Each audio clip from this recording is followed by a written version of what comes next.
Now this illustration deals with underground service conductors.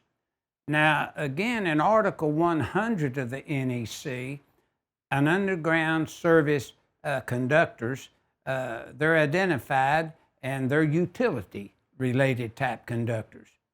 If those conductors and that transformer belong to the owner of that facility, then they would just be service conductors. And as stated by NEC now, if we should have service conductors and rigid metal conduit coming off that transformer, the way I read the code, they'd only need to be 6 inches deep because the NEC regulated them if it was rigid. But again, let me point out that the utility, along with the electrical ordinances of a state or county or city, may still require it to be 2 foot. And electricians should look at this if they're making the installation and not the utility. And then on the other hand, service point might be the transformer as defined in Article 100. So Article 100 would define service point for the installer, and also then that would determine who the underground conductors belong to, utility or to the customer.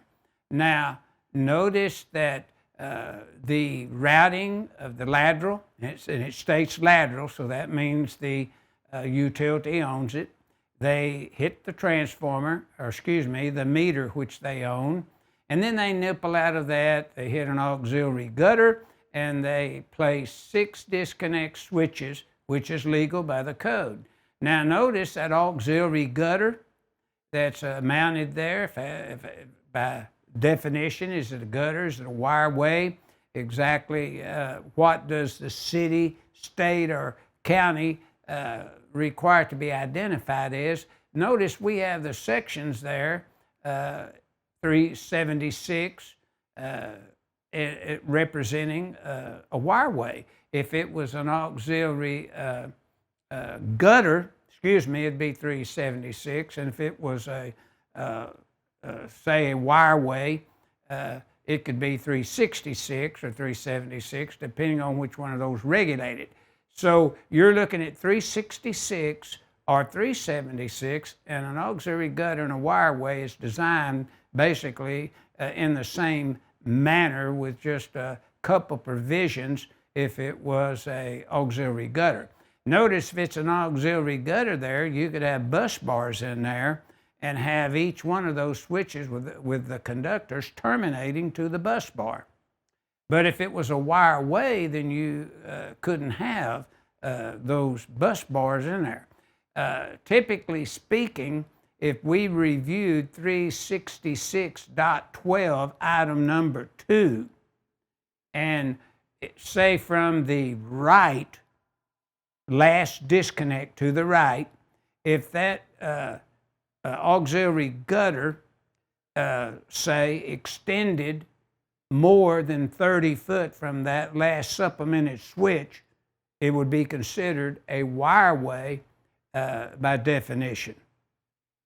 But you would obtain that rule in 366.12 item number 2. But to design the bus bars, if it was an auxiliary gutter, 366.23a would deal with the bus bars. And if you had a bus bar that was a quarter, say by 3 inches or 2 inches, whatever, let's just say a quarter by 2 inch. Then you take a quarter by 2 inch times 1,000, and that would give you how many amps that would be allowed on that bus bar.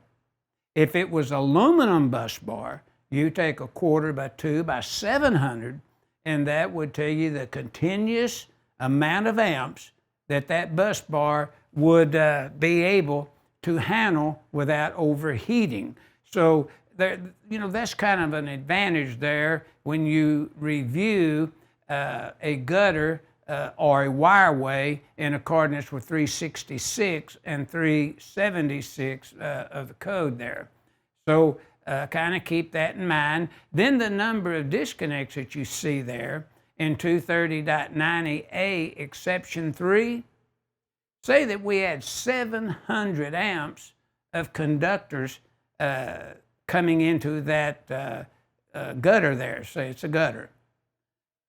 Then we could have 800 amps by exception 1 and exception 3. We could have 800 amps of conductors. In other words, you could apply 240.4B and round up from 700 to the next size, which is maybe 800. If it's 750, you could round up to that.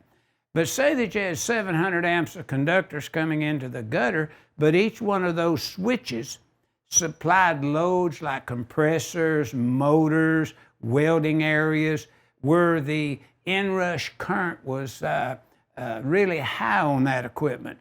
Then the total amperage rating of those switches could exceed the 700 amps of the conductors, as we will see coming up. But the review sections for this illustration is in the NEC loop. 230.71A, you're allowed 2 to 6 switches. 230.72A, they have to be grouped. 230.80, they should not exceed the ampacity of the conductors. With that, we apply 230.90A exception 1 or 2, which in my opinion, exception 3 allows the use of. You read it and see how you come up with it. Everybody may have a little different interpretation, but mainly figure 6-17 is dealing with underground service conductors, either owned by the utility, where they would be identified as a lateral by Article 100, or they are owned by the facility and they would be classified as service conductors by Article 100 of the NEC.